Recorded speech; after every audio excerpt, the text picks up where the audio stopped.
Il est 7h12 sur Europe 1. Bon début de journée. Dimitri Pavlenko, vous recevez ce matin l'écrivain Éric-Emmanuel Schmitt. Bonjour Éric-Emmanuel Schmitt. Bonjour. Merci d'être avec nous ce matin sur Europe 1 pour rendre hommage à Bernard Pivot, mort hier à l'âge de 89 ans. Il venait de fêter son anniversaire la veille ce dimanche. C'est assez incroyable. Bernard Pivot, c'est celui que toutes les rédactions appelaient pour réagir à la mort d'un grand écrivain. D'ailleurs, il en plaisantait lui-même en disant que le jour où il mourrait, sans doute que les radios l'appelleraient pour une réaction. Vous l'avez bien connu, Bernard Pivot, Éric-Emmanuel Schmitt. Ça remonte à quand, la dernière fois que vous l'avez vu ? C'était il y a quelques mois. Il nous a fait le bonheur de revenir à la table du Goncourt, puis cette table qu'il a présidée et moi à laquelle il m'a fait élire. On l'a vu avec à la fois bonheur et une profonde nostalgie parce que voilà, on le sentait diminuer, on savait au fur et à mesure toutes les maladies qu'il rencontrait, toutes les luttes qu'il devait mener. Donc c'était un Bernard affaibli, mais il y avait toujours l'œil qui brillait, la curiosité, l'envie de rire, parce que c'était quelqu'un qui était extrêmement rieur. Et il ne riait pas en se moquant. C'était un rire un peu tendre pour dire vraiment, on est tous des cons, on est tous un peu minables. C'était un rire attendri par rapport à l'humanité. C'était un rire très chaleureux. Alors, on va remonter le temps avec vous, Éric-Emmanuel Schmitt. Vous nous avez dit que vous avez été ensemble juré de l'Académie Goncourt. C'est lui qui vous a fait entrer. Il était quel genre de président ? Lui, le premier non-écrivain à rejoindre la prestigieuse institution du Goncourt. Oui, il était d'abord très très soucieux qu'on ne dise pas qu'il était écrivain, et il ne voulait pas non plus qu'on dise qu'il était critique. Il disait qu'il était journaliste littéraire. Et journaliste littéraire, ça voulait dire qu'il s'intéressait à l'actualité littéraire et qu'il savait écrire parce qu'il devait être un bon journaliste. Alors il a vraiment apporté beaucoup de choses au Goncourt. Il a vraiment coupé les liens incestueux qu'il y avait entre certains jurés et des maisons d'édition.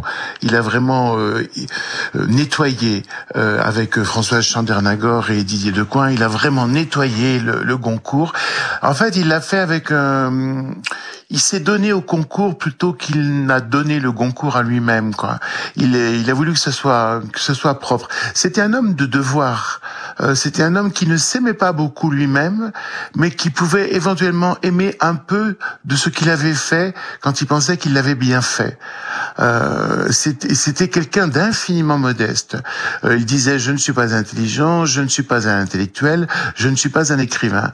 En fait, il se définissait modestement comme un passeur d'intelligence, un passeur de culture. Alors, il a aussi, Bernard Pivot, c'est l'image qu'en retiendront beaucoup de Français, je pense. Il a porté pendant 15 ans ce qui sûrement restera comme la plus importante émission littéraire, émission culturelle de l'histoire de la télévision française. Enfin, apostrophe sur Antenne 2 pour les plus jeunes qui nous écoutent. Il faut s'imaginer que c'est 2 millions de téléspectateurs tous les vendredis soirs à 21h30 pour écouter les grands penseurs de notre temps, les grands écrivains, les grands artistes. Vous regardiez ça, vous, Éric-Emmanuel Schmitt, apostrophe, quand vous étiez jeune ? Mais bien sûr, mais avec passion, je ne ratais jamais apostrophe, c'était le rendez-vous. Et puis il était répercuté dans les librairies, il y avait la table des livres qui allaient être présentés à apostrophe la semaine d'avant et les semaines suivantes.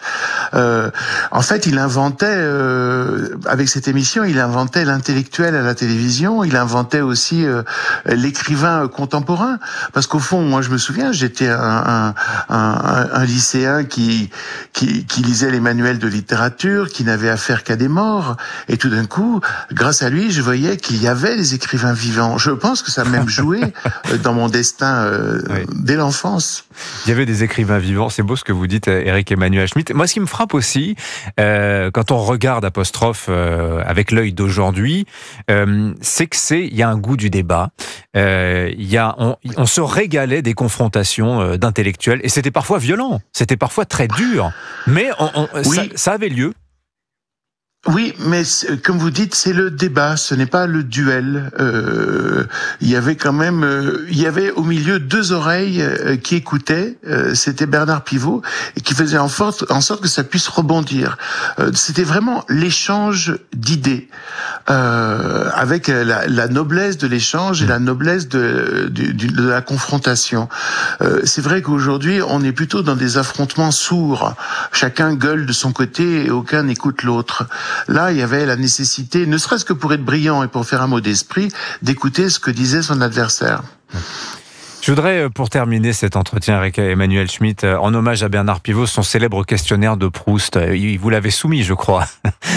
Oui. Bon, on le fait. Parce que moi, il m'a beaucoup soutenu dans le début de ma carrière. Bon. Tout à fait. Je vous le fais, le questionnaire, très rapidement. Votre mot préféré, Éric Emmanuel Schmitt? Moi, c'est tilleul, parce que c'est droit comme un T et doux comme un yeul. Le mot que vous détestez? Buzz. Votre bruit préféré, Éric Emmanuel Schmitt? Le bruit de la machine à espresso le matin. Ah, pas mal. La plante, l'animal dans lequel vous aimeriez être réincarné? Ma chienne. Le juron, le gros mot, le blasphème que vous préférez?